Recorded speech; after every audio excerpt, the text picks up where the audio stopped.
Yo, pessoas! Hoje vamos voltar a falar de Fruits Basket. E eu não estava esperando que eu ia vir aqui falar num tom tenso. Pois é, tipo, do nada o negócio ficou meio dark. E eu tô muito ansiosa pra comentar com vocês, porque, tipo assim, eu tô na primeira temporada ainda. E eu já tinha sacado que não era mais um anime, não era um anime fofinho e romance, leve só. Porque a gente tinha reparado que os Somas tinham alguns problemas, assim, pra ser bem gentil. Tipo, não tinha família. O problema tinha uma família, não a família que tinha um problema, entendeu? Esse é o nível do caos. E aí, finalmente, a gente tá entrando nisso e conversando um pouco mais sobre a família dos personagens, tipo os pais, no caso. E eu tô louca pra comentar sobre. Enfim, sejam bem-vindos ao Otaku Something e bora de Fruit.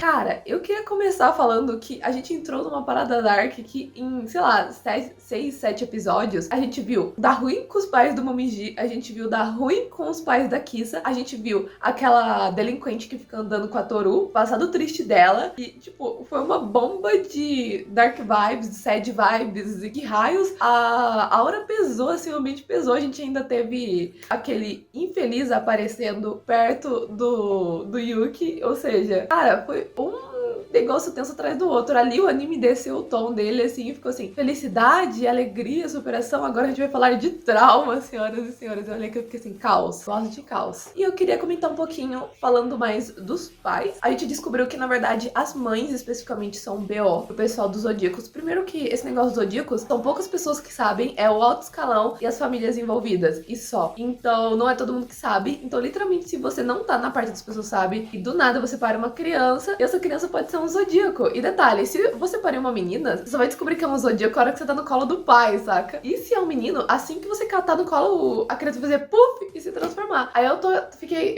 fiquei um minuto pensando assim, como o Yuki e o Hattori foram amamentados.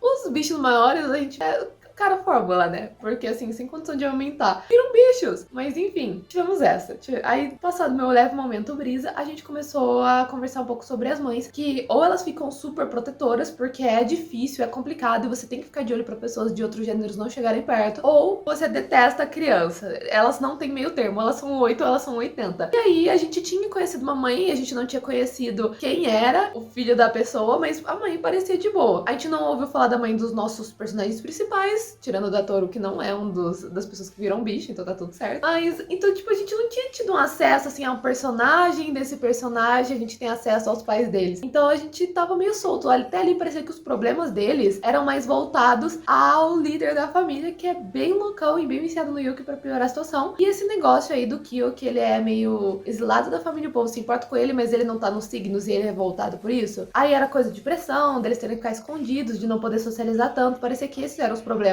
Aqui a gente já pinta um cenário mais grave ainda, onde algumas dessas crianças ainda não têm. A mãe detesta a criança. E aí a gente começa a falar do Momiji, que é tipo assim, primeiro que a gente descobriu que ele tá no ensino médio, no primeirão do ensino médio, e ele parece ter 7 anos no máximo. Aquilo pra mim já foi um choque maravilhoso, mas ok. Ele tá lá, estudando, tipo, perto da Toru, mas a gente descobriu que apesar dele ser todo alegre e tudo mais, animado e fofinho, na verdade ele é um caso que a mãe rejeitou ele profundamente. Aí eu fiquei pensando no meio disso, que tipo assim, o Yuki tem um irmão, então tipo, a mãe dele teve 2 zodíacos, será que ela odeia um e ama o outro? Eu queria muito saber da família dos principais, assim, eu tô curiosa pra ver como é que é a situação dos meninos, principalmente da mãe do Yuki, que tem 2, sabe? 2 do zodíaco, tipo, coitada. Mas nesse caso aqui do Momiji tem ele. E aí ele começou a conversar com a Toru, falando a mãe dele é uma pessoa muito bonita, ele tem uma irmãzinha mais nova e a irmãzinha é muito fofa, e não sei o que.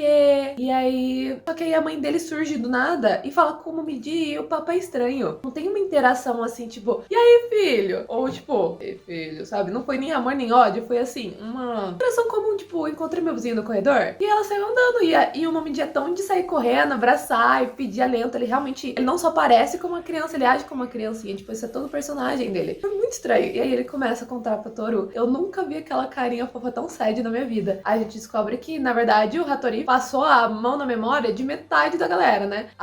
Os amigos do Yuki não estavam mais sabendo, aí ele passou a mão na memória da noiva dele, aí ele passou a mão das memórias da mãe do Momiji. Basicamente, o cara roubou a memória de todo mundo, ou seja, por geração sempre deve ter alguém roubando memória. Os Somas não se aguentam, mas beleza. E aí aí, simplesmente, ela não tem memória, ela não sabe que ela tem ele. Porque ela detestava tanto, cara. Ele ouviu ela falando isso várias vezes. Não queria que ele tivesse nascido, que odiava ele, chamava ele de coisa. Falava que ela não tinha problema nenhum esquecer aquela coisa, que ela queria ficar longe daquela coisa, que ela chamando o filho dela de coisa. E aí você fica assim, uma rejeição a uma criança seria um negócio bem psicológico, seria muito foda pros dois lados, mas ainda assim, não tem. Mesmo que você sabendo que era uma questão psicológica e que era comum de acontecer no caso dos Zodíacos, você olha aquilo e fica assim, cara, que vaca. Tipo, soltar isso perto de uma criança é fogo. Tipo, essa coisa. Tipo, mano, aquilo doeu e você vê a cara do Momiji que ele não tá nem processando que a mãe dele tá chamando ele de treco. Ele tá só, tipo, ué, sabe? Ele não tá nem processando, ele não tá nem chateado, nem triste, ele tá só processando. E aí o pai dele ainda manda cara, deixa a gente apagar as memórias da sua mãe, eu te prometo que eu vou te amar em dobro. Mas a gente também vê que a irmã mais nova dele e a mãe dele e o pai voltam sozinhos pra casa com frequência. Então, querendo ou não, mesmo que ele dê atenção e goste do Momiji, a atenção principal dele seria estranho pra mulher dele que não sabe que tem um filho mais velho. Ele tá toda hora socado com outra criança. Ele podia ter inventado uma desculpa de adotar a criança, sei lá. Podia ter tentado inventar alguma desculpa. Só que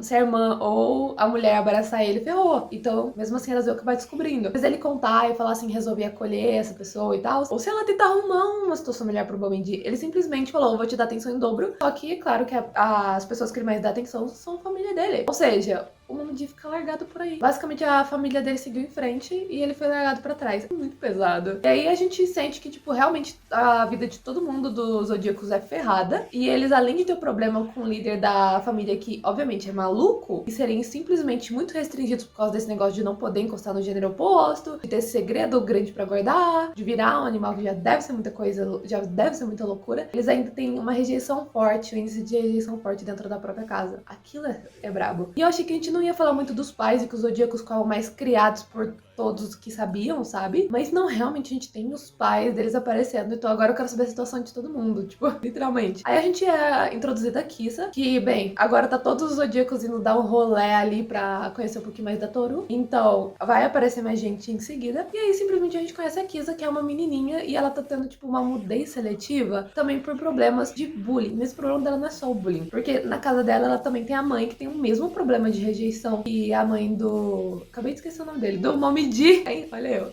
É o mesmo problema de rejeição que a mãe do Momiji tem. E aí ela, tipo assim, a menina tá sofrendo bullying. Aí ela para de falar. E aí, depois que ela para de falar, ela não consegue falar, não consegue se expressar. Tá difícil pra ela sair de dentro dela aquelas palavras. E aí a mãe dela fica assim, por que você tá sofrendo bullying? Por que você parou de falar? Por que você não me falou que tá sofrendo bullying? Por que você é assim? E aí a gente vê que a mãe dela, tipo assim, ela tá mais contida do que a mãe do Momiji, que tava totalmente louca. Mas dá pra ver o ódio nela, entendeu? Então assim, ela tá tentando, tipo, ela tenta muito com a Kisa, mas ela não gosta da Kisa. A mãe do Momiji é pior ainda, porque ela realmente chamou o filho dela de treco na cara do menino. Ele esquecia aquela coisa, queria que não tivesse nascido, aquilo foi horrível. A mãe da Kisa é um pouquinho mais leve, mas ela trata a filha com muita aspereza. E aquilo foi tão triste de ver. Você vê uma menininha pequena, encolhida, ela tá assustada. Ela tem sofrido muito bullying na escola por causa da aparência dela e do jeito dela. E aí, simplesmente, a mãe dela fica questionando ela com aquela dureza. E só piora a situação da Kisa. Basicamente, a Kisa fica largada pra ficar com a Toru por um tempo. E aí, conforme o tempo vai passando, depois de 2 dias, a mãe dela começa a ligar lá pra perguntar se ela tá bem. Quando a Kisa some, a mãe dela vai atrás dela. O pai dela também vai atrás dela. Então, a gente tem aí... As pessoas estão caçando a Kisa. Se o Momiji tivesse sumido de perto da mãe dele, acho que a mãe dele tinha dado graças a Deus, entendeu? Então a gente tem essa diferença, mas ainda assim é muito pesado. Porque, tipo, ela quer se importar com a menina, mas ela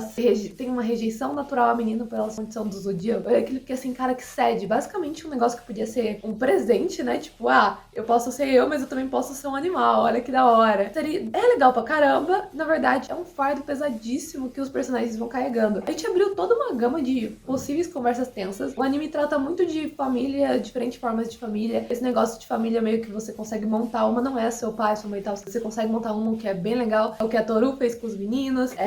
A gente também vai ver uma amiga da Toru mais pra frente em um caso parecido, que ela meio que foi adotada pela Toru e a mãe por um tempo. Então assim, a gente tem muito uma conversa de família rondando Fruits, e não daquela forma assim, é sua família, tá tudo bem. Não é, eles realmente estão descarando o quão o ambiente dos Somas são tóxicos. O ambiente é tóxico no caso. Então assim, achei interessante, muito curioso pra ver mais sobre todos os personagens. Eu quero ver o pai e a mãe de todo mundo. Eu quero ver logo esse negócio do líder do clã, que ele já tá me assustando. Quero muito. Então eu tô gostando muito de Fruits Basket. Eu não acredito que eu demorei tanto pra começar. Mas enfim, pessoal, esse foi o vídeo de hoje. Espero que vocês tenham gostado. E até o próximo anime. Bye, bye.